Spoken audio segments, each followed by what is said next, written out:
something that I've said wrong or goofy or whatever, just say, that's not right. So, and I'll write it down and make corrections. Anyway, Francois Xavier Aubry, when people talk about exploration and explorers and trailblazers, no one ever mentions this guy, but he was amazing. And you'll maybe get to know him as we go along and remember that maybe I did hear that name before. So I think his name's been anglicized, so Francis Aubry, his name's been spelled differently. No one uses Xavier, which I think is very noble name. So, but anyway, he was, there's just not a lot written about him, and I had to really do some digging to find some things about him. So we're going to talk about him and his trail. And I'm assuming all you guys are Santa Fe Trail people. I like the Santa Fe Trail. So, I do too. Anyway, he was a pretty big deal, but he was born in Quebec province in 1824. There's Francois. He was quite good looking, I think. Small man, probably, from what I read, he's probably less than 120 pounds. And probably 5'5". So he's not a very big guy. But that made a difference on what we're going to talk about, his small stature. There's his birthplace. I was able to find his house, and I assume it's still there. I don't know. But anyway, he was one of 9 kids. And he attended a local school. He learned to read and write and do math, which was pretty cool, because back in 1824, not a lot of people had an education. And so maybe Canada doesn't write, I don't know. But the family was very poor, and so when Francois was 14, he went to work for a local merchant there in the town that was nearby. And in 1843, he left Canada and made his way to St. Louis. At 14 years old, he went from Montreal to St. Louis. And so he found work as a clerk for the Lamoureux and Blanchard. I'm trying to put a French twist to this. Lamoureux and Blanchard merchants who were also French Canadians, so he was able to get into them because of where he was born. It's kind of hard to see, but that St. Louis in 1843 was able to find a plat map. And if you can see, there's a little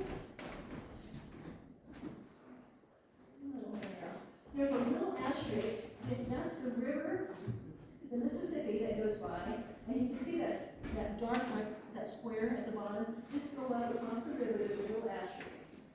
And that is where the store was. I was able to find the address. And so that's where the store that Francois worked at. And guess what's there now? The arches. The arches are there. Wild. So if you've been there, you've been at Francois' workplace. Anyway, they were the fellows were dealers in dry goods and groceries, and Francois learned English there. And he was also supporting his mother, and he continued to do that until his death. So he was a good son. Of course, St. Louis in the 1840s was a forefront of Western exploration and expansion, and he started getting the trading bug because he would see all these wagons, all this money that was being turned, and he was just excited about maybe taking part of that. And then St. Louis in 1857, couldn't find a picture, and it's not very good either. It's a drawing, of course. Not many cameras out there. Nobody had a cell phone. So, anyway, he must have been an excellent employee because he received credit from his employers. And he purchased goods and paid Webb and Dome, who were wagon masters, $117 for carrying his goods. So he took off 2 months from his workplace to go to Santa Fe. So Francois left actually Independence, Missouri on May 7th, 1846, and with George Doane and James Webb, the wagon masters, they arrived in Santa Fe on June 23rd. So it really didn't take them too long. I mean, long for us, but not long for them, because they had wagons and mules and oxen and whatnot. So at the time, and I thought this was kind of funny, because most of you probably been to Santa Fe, and at the time, the Anglos thought the town was a wretched collection of mud houses with a population of vicious-looking people. And now it's a home of beautiful people and very, very pricey antiques. So, Francois left Santa Fe on July 16th with a small traveling party and went east using the Cimarron Cutoff, which we're all familiar with. And he reached Independence August 17th, and had no trouble either way. No Indian trouble, no water problems, no forage problems.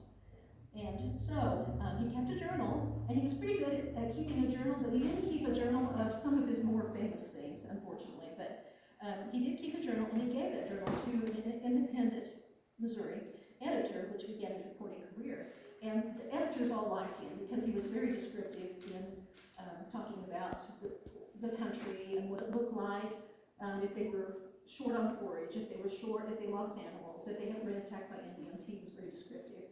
So he got in good with the editors of St. Louis, Santa Fe, the Independence, and I haven't looked to see any of those articles that he wrote, but I would love to read those. I just didn't get a chance to do that, and I should. But he also recorded the duty to Mexican authorities was $625 per wagon. Now, I don't know if that's in today's money, or if that would have been a whole lot of money back then. So I'm not real sure. But he was good at keeping track of who he met along the way. And on August 8th, he recorded the McGoffin's party at Turkey Creek. Now, I don't know, a lot of you are probably students of the Santa Fe Trail, but Susan McGoffin wrote a very descriptive journal when she made her way from Santa Fe, or from Independence, Missouri to Santa Fe and on down into Mexico. But he met the McGoffins at Turkey Creek. So, and supposedly he cleared several $1,000s on that first independent trip that he made. So I calculated that. That's more than $37,000 in today's money. So he did get it. So of course he loved that. He was kind of a loner. He loved adventure, and then of course he enjoyed profits very much so. In 1847, he was able to raise $6,000. So that's probably $180,000. So he could buy wagons and supplies, and he also advertised he would be glad to take correspondence to Santa Fe. So he would take mail with him. And keep that in mind when we get to on down here. On April 27, 1847, his caravan left Westport, and this caravan had trouble. One man was killed, unfortunately. The wagon train rescued two fellows from Fort Mann, which I think is up by Dodge City, which was being attacked by Indians. And Francois' party arrived in Santa Fe in early July and disposed of all of his goods within a week. So he knew what to buy and what to trade. And so back to Missouri, he left him at Santa Fe July 28th, and on his return trip, he got the speed bug. He thought, I can do this fast. I think I can make some more money.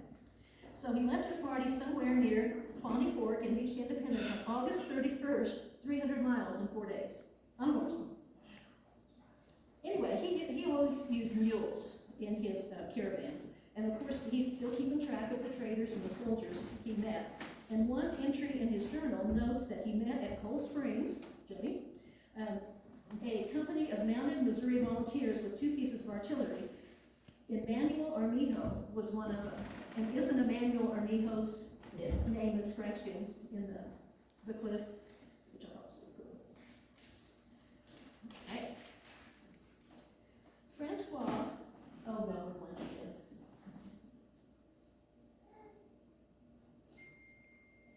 Sorry guys, you can see my pen down now. There we go. Okay. He started taking advantage over other merchants because he started making 2 trips in one season, which was pretty unheard of at the time. And on one trip, he left Santa Fe on December 22nd, which was pretty brave. December 22nd in this country, who knows? And he arrived in Independence January 5th, 1848. Amazing, that's 13 days. On another speed trip, he encountered Jim Beckworth, which I think we all know. Where'd Jim go? Well, I'll show you later. Anyway, he encountered Jim Beckworth, and apparently both were in a hurry because Jim Beckworth was quite a trader and a traveler.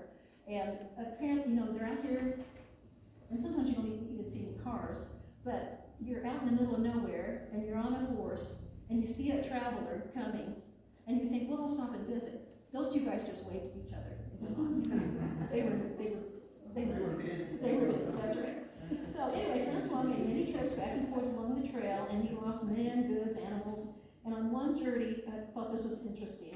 One of his journeys, he reported the Arkansas River had gone dry. Now, we know it doesn't now, but back then, the rivers were all running usually, but Must have been a bad year. So, in 1851, Aubry looked for a shortcut, and maybe with a better chance of water forage. So somewhere in the vicinity of Cold Springs, Aubry and his caravan of 62 men, 30 wagons, let's see, what have I got here? His caravan of 62 men and 30 wagons and 300 mules, he left the Cimarron cutoff and veered off northeast to the Arkansas. September 19th is when he arrived in Arkansas, but he reported an excellent wagon road, well supplied with water and grass. He avoided the Jornada and the Indians, so it was a safer journey, and it had forage for his animals. So with him were several members of the Mexican United States Boundary Committee who vouched for the new trail. And what's kind of sad is, and Jody told me this, that the Santa Fe Trail, the Forest Service does not recognize the Aubry Trail cutoff. Is that correct? Yes. And it was well traveled by the Army and by stagecoaches and merchants. The Cimarron cutoff chapter ended up going on that trail for the last 2 years. Oh, awesome. I missed that. I need to go on that. But these are, and you can't see them, I'm sorry, but these are some of Aubry's trips. And here, sorry. Well, it's kind of hard to see, but some of these trips he made in 14 days, 8 days, 23 days, 36 days, 22 days, 60 days, which was a little longer. Must have ran into trouble. 27 days, 25 days. It's just amazing what he could do. And by the way, here's Jim Beckworth. He's kind of a tough looking dude, huh? Anyway, there is Aubry's cutoff. And I was able to find and I thought this was unusual. In 1974, there was an older gentleman that was going to college at Emporia State, Kansas. And he did his college thesis on the Aubry cutoff. I thought, what? I know, back in 74, that's kind of a long time ago. And then, Eugene Burke was his name, 1974. And then another fellow came along, and when was Francois here? Jody, do you remember? In the 80s, 90s? Yes. 1990s, and another French derived name. Anyway, he came and he did more of a precise, and I'm sorry you can't see that, but he did more of a precise map of where the Aubry Trail was. And he did record, I know you can't see it, but there's thick lines and then there's dash lines. And the dash lines are where you could actually still see the trail. The ruts are still there. Where did you join the mountain? He's to Syracuse. Okay. About 5 or 6 miles is where he would cut off of the boundary route, and then would come down to Cold Springs, and then he would rejoin the Cimarron cutoff south of Cold Springs. Was Fort Aubry named after him? I'm sorry? Was Fort Aubry named after him? Yes. Yes. Is that where he cut off? The cutoff, on the mountain route, on the Arkansas River, it was just a smidgen, I think about a half a mile to the west of where he cut off.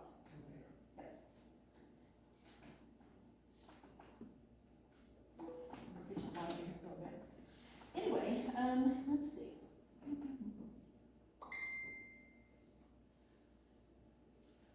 So, he of course traveled the regular trail along the Arkansas to a point several miles east of Syracuse and then turned south. He crossed the river and headed southwesterly until reaching Bear Creek. And I don't know if you all know where Bear Creek is, but Bear Creek is just north of, you cross it and you are north of Johnson, Kansas, is where Bear Creek is. And anyway, he would follow Bear Creek because it was a pretty reliable source of water, which was important. And there was forage and actual trees there at the time. And then he would go on a tangent down to Cold Springs. So it cut off about 30 miles, I think. Anyway, Aubry's Trail was a success, and the Army loved it because of the good water and the grass sources, and wagon parties found it, 50 miles shorter. And the Daily Missouri Republican said, Mr. Aubry deserves credit for his untiring effort to explore new paths which shall facilitate the communication with Mexico and add to the comfort and safety of the traveler on the desert route which leads to it. How illustrious is that? Gotta love journalism back then. Of course, the Aubry Trail has been lost until recently, and when there's been some scholarly work with Francois and then, of course, Mr. Burke. And hundreds of travelers used it, but older histories regarded it as not generally used, which was sad. And Leo Oliva has uncovered enough evidence that shows continued heavy use on the Aubry Trail by merchants, travelers, and the Army, especially during the Civil War. Even in hot, dry weather, travelers in the Army were satisfied with the new trail and all felt it was superior to the Cinnamon Cutoff. Lieutenant Colonel J.H. Eaton reported Francois had built a wooden guide board on the south end of the Aubry Trail. So he had a sign that said Aubry Trail. Out in the middle of nowhere. Whatever. And then he also had carved A's in trees along the way. So it's been kind of fun to catch along that has a that's it. So anyway, by 1852, mail stages also used the trail. And also in 1852, Francois met up with Eliza Sloane, mother of Marion Sloane. And we all know who Marion is. Marion Sloane Russell. And Jody's had Marion's relatives at her museum. But anyway, in Marion's memoirs, she said Francois was our very good friend and was mother's dearest friend and most ardent admirer. So I think there's something going on between Eliza and Francois. Captain John Pope, jealous of Francois, let it be known he had discovered the shortcut in early 1851, and the citizens of Santa Fe laughed at him and said no, he did. And in early September 1852, Francois made his last trip on the trail. He took 29 bales of clothing for the men stationed at Fort Union, among other goods, and he arrived in Santa Fe in mid-October. And even the new territorial governor, N.M. Williams of New Mexico, tried to set up his daughter, Anne, with Francois. He wouldn't have anything to do with it. He's so busy.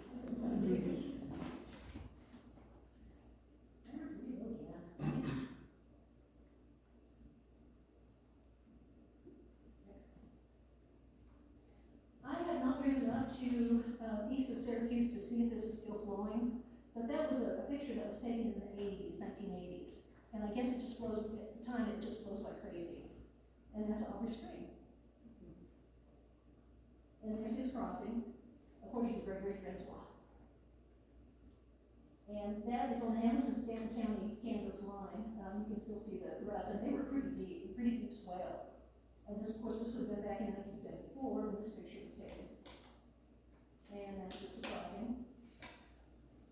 That's Bear Creek. That's not a very good map, but look at it. It just, and everyone thinks that, or a lot of people think that Bear Creek empties into the Arkansas. It just disappears. When it gets into Hamilton County, it's gone. So I need to go find that.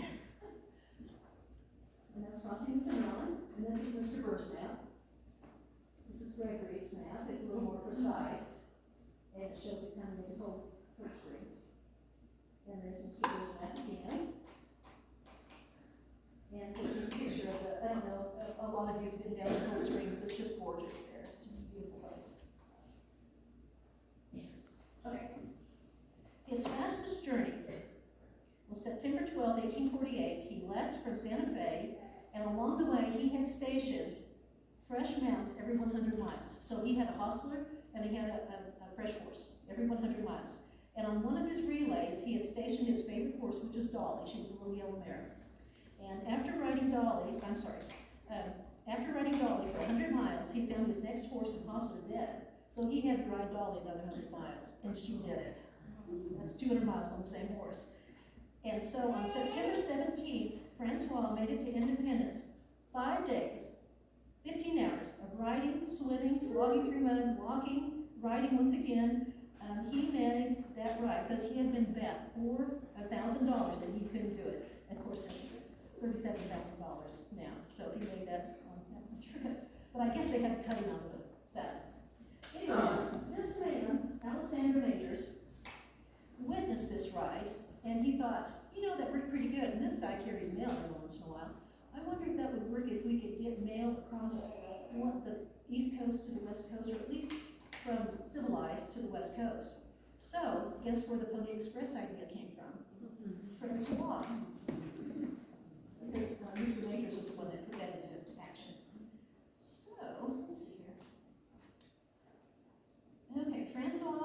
to promote a railroad route to California.